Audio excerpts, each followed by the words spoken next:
Hey there again, everybody, Vikings and Builders. It's another episode for you guys here on the base showcase.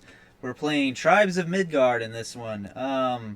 I we're gonna start off in my main base here, but I don't really have a whole big plan for this video, considering I'm already kind of a decent ways into it, and it's a bit more simplistic than a lot of the other survival games. As you can see, it's kind of the top-down perspective. I've got some pretty fancy armor. Most of this is endgame armor, so I'm a little proud of that. Um, this area here that we're kind of chilling in here, this is going to be my starting base. It was once upon a time my main base, but not anymore. I kind of got this backyard with a bunch of different stuff. Um, this video is going to kind of just be a bunch of random stuff. I don't have a big plan for this, but we got a mining stand, a healing fountain, basically, ammo stand, shield stand, construction table 3, which this one specifies stone, whereas this one is wood, and this is like twigs and thatch and whatnot. Then we got the tool bin, the tool grinder, basically, a lumber stand, a blacksmith for weaponry, my general forge, which is like how I do my basic crafting, tanning stand, meal cauldron, potion thing there, and then the armor loom for armor. I've got a bed for my spawning and my chest here. This is kind of my little starting house. You can kind of see how it clears the roof when I'm running around in here. And that's kind of that. Sorry for sort of the chaos of this video. I understand if this video is not for everyone. I just didn't really have a blueprint set. When I went into this video, I figured I'd just kind of give you guys some light gameplay and show you guys what I had going on here more than anything. I'm kind of grinding currently hardcore for a resource called spun yarn, so that's probably what I'll show you. I'll show you guys that so you can see some gameplay, some combat. That's where this game sort of stands out. There was a massive building limit, so I have portals kind of all over the map, but I have a secondary base I'm going to show you. This is where you start technically. The reason I had to build the house close by is this is kind of your starting little safe area. Go ahead and pull up the map here. This is the island. If you zoom out, the dark areas are where I haven't really been, but I've kind of explored most of the major islands here. Any of these little yellow dots here, this is like a portal. These type of icons, this is a boss. I've spent a lot of time over here farming because there's certain resources in the desert. A lot of the different colored areas, like the volcano area, the ice areas, the forests, swamps, deserts. All of those things have various different resources that you'll be farming over time in addition to your basic wood and stone and all that, as any basic survival game has, raw meat and whatnot. But let's go over here, and real quick, I'll show you guys the secondary base. This is a mana fountain and a speed fountain, so some natural things I have at the base. And there's a main mode called Sagas where you kind of protect this tree, but I'm playing the survival mode, which just came out in the recent update, so it's kind of just more of a free mode. But normally you'd have to be guarding this tree. It does kind of offer heals. And this is one of my teleporter shrines. I'll use that. That's the only way to fast travel. And come over here to this little area, show you guys what I got going on. Me and a buddy are supposed to play this game later, and we're going to try and take out the last boss. We've gotten all the rest of them. And he's going to give me, that should give me Heimdall's Tower, which I'll add to this location eventually. Maybe I'll edit that to the end of this video. And there's some stupid glitch I could never fix. I was trying to build a tower before I realized the building population was at max, because it's actually not much for this game. It's sort of what killed it for me. But there's some random platforms in the air that I didn't dismantle in order when taking down that extra tower, and now they're just stuck there. So, but I kind of like this little area. It's an ice area, unlike the last area I had a base, so you either need good armor, which I have, or you need to constantly be close to a fireplace to stay warm in this type of area, especially because it's nighttime. So I've got extra fireplaces. I've got the fancier boats in the game, so boats were kind of really how we were getting around for a while. That's some gameplay I'm not super in love with, though, so that's not going to be in this video. But I figured I'd show you guys the cool boats. The other one's similar. That one's just the fancier one. Then we get up here. This is where I was supposed to be dropped by the teleporter shrine before it put me down there. And I've got this foundry, which this thing was useful. I didn't get this till late game, but this is pretty much where you sell your items. And I've got some more shrines here. Got another big storage chest. We get inside here. You can kind of see there's certain areas where I didn't use a floor, and a few areas over here that I left lightly exposed on the ceiling because that's where I literally ran out of building pieces since I had already built the first base. Started building this one and realized, oh, this is all I can build. So what you see here, this is about the limit, I guess. Keep that in mind if you ever go to play this game and you have some big ambitious building plan. You're gonna have to keep it humble. Even though with this in this mode you can pretty much build wherever, whereas in Sagas you're just building around your tree. But I got an extra bed, I got a little extra space. When I take Heimdall's tower, I'm probably either gonna put it over there or maybe like right here. Could put it back there, but I kind of like that little flamey thing back there. Plus, since I originally meant to put a tower right here that has its own extra doorway leading to it, Heimdall's tower will go here. There's this one little enemy that likes to attack from over here sometimes at night, and you saw me kill him when we got here, so either way, the placement will make sense. But other than that, I'm going to go ahead and let's travel to another portal that I have over here. And I'm going to do some light combat now, because that's kind of where this game shines a little bit. The building system's pretty simple. You pull it up, you get this little box, and this is how you destroy or dismantle. There's only 5 levels, which is the max. You can't exceed any level of building past this point, so you got to plan accordingly for that. And then you hit it again, and then it'll pull up whatever building pieces you have available. I just kind of randomly have some stairs. You would build the pieces first, just like with any other survival building game. Wood, thatch, stone, all that. I've been using stone stuff mostly. I kind of got away from wood and stuff finally. And then I've got just some other random items. But I don't really have much on me. You can also... There's not a lot of furniture, but you can build some useful items like chests, portals, random other stuff, all those building stations. But I'm going to go up to one of these beaches here. A lot of certain resources spawn in certain areas. So what I'm looking for is spun yarn, and that drops from a specific enemy that is found in certain beaches, which are always usually known as like the Ash Beach or something. They're all called the same thing. Pretty much going to avoid these guys. I have no intention of fighting them.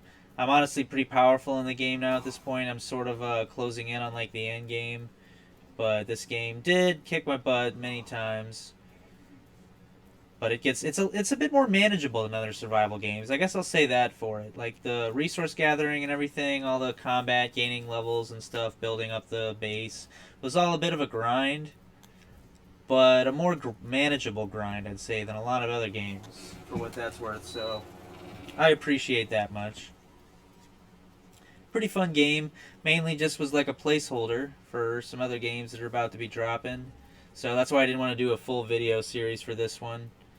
I was playing with one other person. I believe you can play with up to like 8+ people. I can't remember the exact number.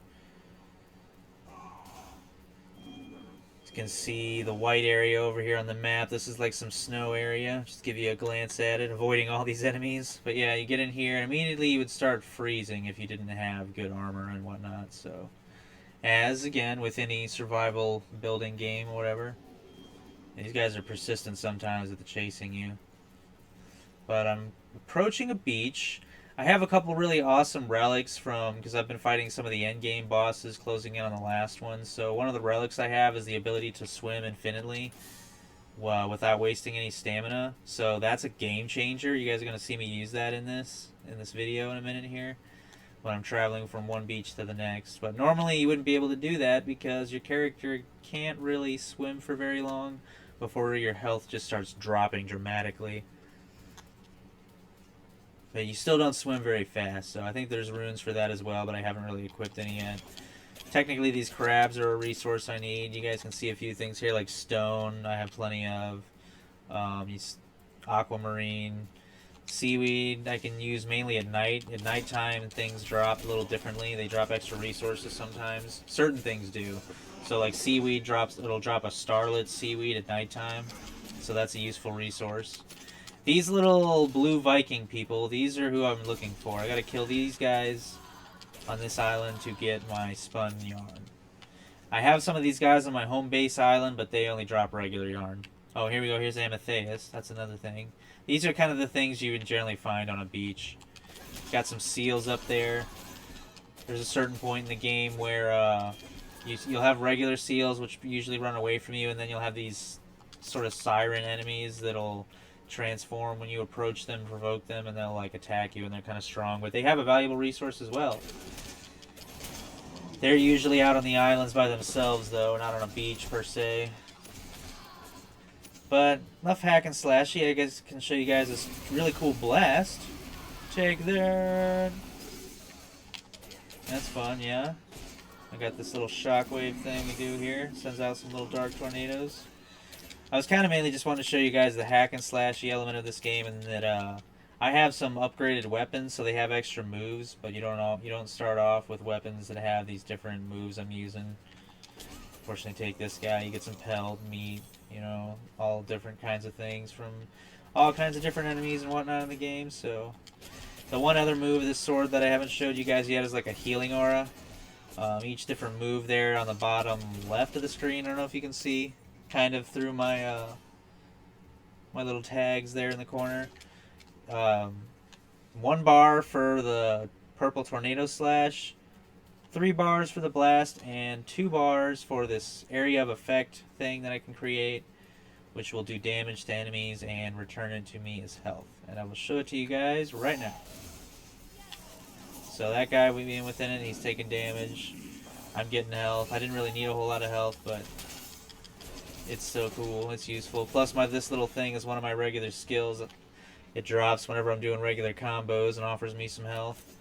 Now, I've also got this spear. Now, my spear is in need of a little bit of an upgrade for where I'm at in the game, but it still does pretty good.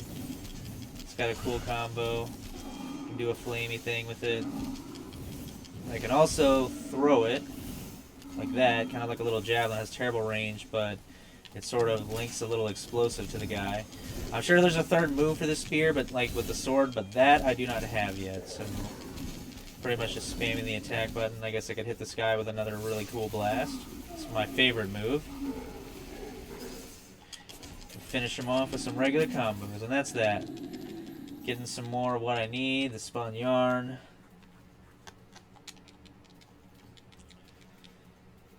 So you can look on the side there as I'm picking stuff up. I think I'm up to, I think it said 50 something real quick before it disappeared. Get this guy.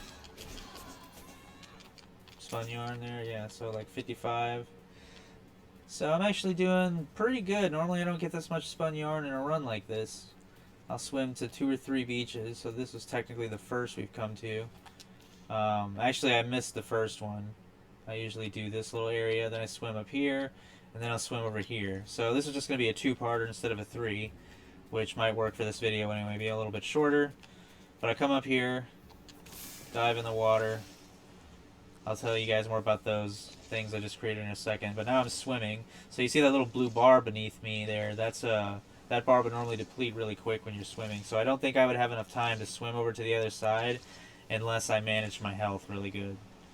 But your health drops pretty quick in water. You're not really meant to be out in like the open sea. But I killed the second to last boss, I think, and he gives you the relic where you can just swim indefinitely like this. So I could probably swim out in the sea now, I guess. I don't know. Not really my thing. Not something I want to do, though. But now, here I am at the next beach. Similar resources, like I mentioned. Another one of these tough guys. Big spear boy here. This might actually be useful against him, since he's got more health. Oh, and my regular healing seed dropped as well, so that's convenient.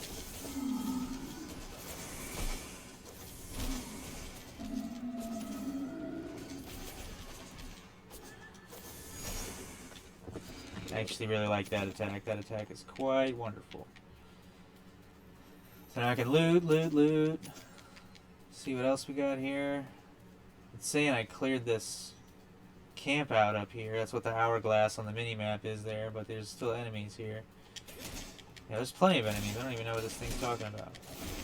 It's tripping up a little bit because I'm hitting their shields and breaking them and whatnot.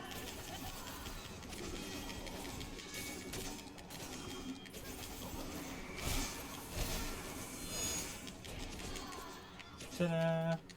And that's how you just pretty much take out a whole base. Get all kinds of spun yarn, some other resources I don't need. The souls that I'm getting, that's like your general currency. It's almost the money in this game. So, you know, just using souls to buy things and trade with merchants and whatnot. So I've got about 3,000, which I was using that stuff a lot for potions in the beginning, but now I'm just kind of stacking them, buying extra resources so I don't have to do so much grinding anymore since I've kind of had my fill of grinding in this game. I'm going to go ahead and use my regular teleportability to go back to base. You get like a one-time return to base teleport, then it goes on cooldown. So that's what I'm using. Normally to fast travel, like I said, you have to use one of those portals that's connected to another that I showed you, how we left the first time. But now I'm back at the main base, kind of my friend's little random building pad. He didn't really build much for himself. We've mainly been killing things together. I guess really our next goal is we're coming over here to face this guy. I guess I'll show you before I end this video. Let's check out this lady, because this is the lady, like I said earlier, that you first come across. You talk to her, and she's kind of going to be your guide as far as like you're going to be building and gathering resources and trying to upgrade stuff, gather strength. Similar format to any survival kind of game, but this right here, these golden horns are a special kind of currency you get some of, and they do special things. Mostly need them in the end game, but you get more of them from her by giving her certain trophies. So if you see kind of there the boss that's required for each one, you face these 4, and then you get to the second tier and you face 3 more. So I technically only have the last one to go here, and that's that tower that I'm going to get. And I will have somewhat completed this game. I'll have to try Saga mode in my own free time. I don't think I'm going to make a video for that, and I don't even think I'm really going to fully commit to it. It'll just be to experience it. But that's more or less about what there is to this game. Build, gather resources, kill things. You can upgrade your armor and whatnot. So like if you look at the weapons here, you've got different types of weapons as well as armor, but it kind of, things increase over time, require different resources, as you can kind of see. And then there's a lot of different things like the potion station, all the construction stations, the cooking thing here. So it's really just kind of by the numbers for this type of game, just with a slightly different perspective. But I really liked it overall. It's pretty cheap, so if you're into these types of games, it's a sweet buy for cheap, and kind of a good game to play in between, but something that's not really going to be game breaking in any way. I don't think it's going to outsell any of the other major competitors, but it was a fun little buy, a fun little time killer while I'm about ready to dive into another big game here. But if you guys like this video, make sure to subscribe and actually like the video. That would help me out a lot. And I'll probably be doing more of the base showcase videos. That's going to be it for this one. I just wanted to kind of dip my feet in this game a little bit in the video, show you guys sort of where I'm at, and I've got a little bit more to go to complete this game, but we'll be doing some more shortly here, hopefully a Conan video anytime now, so make sure you guys are there for that one, and I'll try to show you guys the tower here in the last little bit, but as always, I'll catch you in the next one, everybody.